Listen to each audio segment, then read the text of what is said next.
नमस्कार। पाकिस्तान में nuclear outbreak एक दुखद घटना, लेकिन अभी तक कोई भी राष्ट्रीय लेवल पे या कोई भी ओरिजिनल मीडिया इस बात को अभी तक लोगों के पास प्रमाण सहित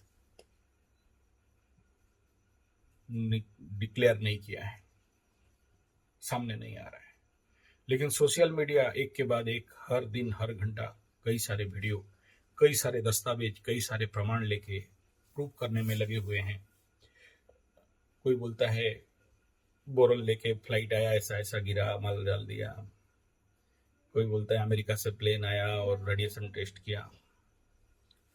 कोई बोलता है हमारे पास वीडियो प्रमाण है कि आउटब्रेक हुआ है और पाकिस्तान दबा के बैठा है, वो भी नहीं मान रहा है। कोई बोल रहा है मोदी जी ऐसा ऐसा बोले, इस बात से प्रमाण निकल रहा है। कोई बोल रहा है विदेश का कोई बहुत बड़ा एटॉमिक रिसर्च साइंटिस्ट या मीडिया मैन इसके बारे में बोल रहा है।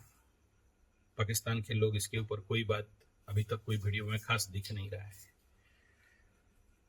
और इसके ऊपर कई थेसिस और थ्योरी चल रहा है। कोई बोला है ये लोग बम फोड़ने के लिए तैयार थे और उसमें उल्टा इंडिया मिसाइल डाल दिया। इंडिया बोलते हैं हम मिसाइल नहीं डाला। कोई बोलते हैं मिसाइल ठिकाना गेट में डाल दिया। कोई बोलते हैं हाथ से गया सारा 180 एटॉमिक बम। नहीं, कहीं कोई भी कंफर्मेशन नहीं है, एक हवा में चल रहा है। लेकिन अगर सच है तो इस मिसाइल रेडिएशन का आउटब्रेक में पाकिस्तान का तो जो होगा होगा, इंडिया तक का भी उसका एनर्जी, उसका रेडिएशन आ सकता है। और इस रेडिएशन से बचने के लिए अगर कोई बचा सकता है एटॉमिक रेडिएशन से, तो वो है अग्निहोत्र, और वो है शुद्ध देसी गाय, इंडिजिनियस जेबो काउ डॉन्क्स। ये कई जगह में कुछ हद तक लाभकारी है। मैं प्रमाणित नहीं कह रहा हूँ, झूठा इन्फॉर्मेशन देना नहीं चाहता हूँ, क्योंकि साइंटिफिक एविडेंस अभी भी कमी है। क्योंकि हमारा देश भी इस क्षेत्र में रिसर्च करने में बहुत पीछे रहा। हमारे गाय के गोबर में गाड़ी चलते हैं, लेकिन उसके लिए सरकारी कोई लेवल पे काम नहीं हुआ है।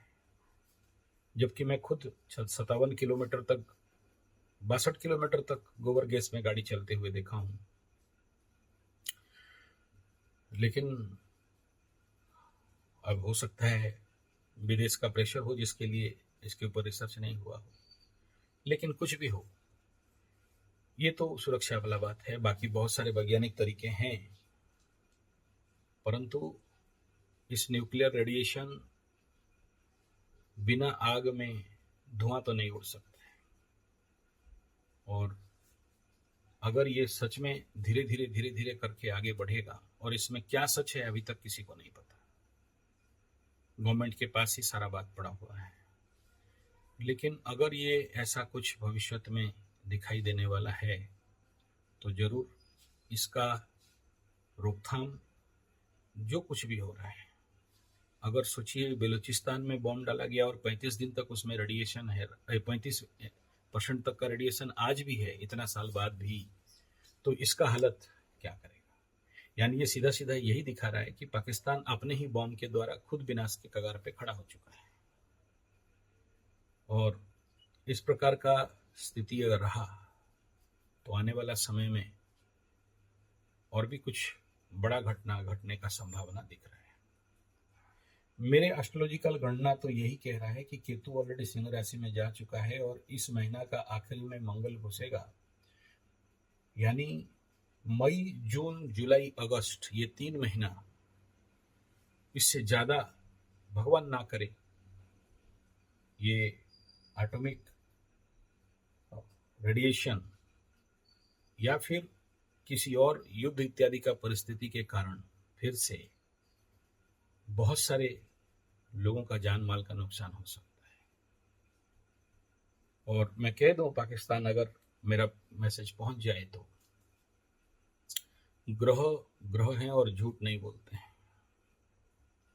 और ये जो विस्फोटक योग दिखाई दे रहा है, आप अगर इस बात को छुपा के रखे हो सकता है कोई बड़ा बात नहीं है, भगवान ना करे, जिस जगह को अगर अंडर कंट्रोल है तो है, लेकिन अंदर अगर घात किया है तो बहुत बड़ा विस्फोट का योग दिख रहा है। और ऐसा विस्फोट जो कि इंडिया, अमेरिका और चाइना और भी कोई देश हैं, वो लोग उस विस्फोट को कंट्रोल नहीं कर पाएंगे और लोग बेमौत मरेंगे। तो इसलिए अगर है तो उसको, इस प्रकार का घटना है तो उसको एक अभी से लोगों को बता के, अगर ये जो न्यूज आ रहा है कि 100 गांव 100 किलोमीटर तक खाली करा दिया गया है, अगर ये सच है तो इसके ऊपर ओपनली, क्योंकि इस बात को दबाने से काम नहीं देगा, इस बात को विश्व स्तर में लेके इसका समाधान हर किसी का माध्यम से जितना हो सके, क्योंकि ये मानविकता का बात है, ये प्राकृतिक पर्यावरण का बात है। और मुझे तो कभी कभार यही लगता था कि चाइना चाहता है कि वहाँ एटॉमिक एनर्जी, एटॉमिक वार हो और हिमालय का ग्लेशियर पिघले और उसको पानी मिले, क्योंकि ड्रैगन देश है, बड़ा भयंकर है, किसी का भी सगा नहीं है। लेकिन जो कुछ भी कर्म कर रहे हो पाकिस्तान वाले, ग्रह गोचरीय स्थिति तो दंड देंगे, छोड़ने वाले तो नहीं है। और भुगतने के लिए भी तैयार रहो, क्योंकि शनि द्वादश में चल रहा है। इस क्षेत्र में बहुत सावधान होना चाहिए। और शनि और राहु अभी द्विद्वादश में है, हालांकि आपके लाभ स्थान में गया है, लेकिन आपके लिए कारक नहीं है और भयंकर लॉस करवाएगा वहां से। हालांकि एकादश में हर प्लैनेट अच्छा फल देता है बोला जाता है, लेकिन यहाँ जो कंडीशन शनि कर रहा है तो आयाराम और गयाराम भी कर देगा। धन्यवाद, नमस्कार।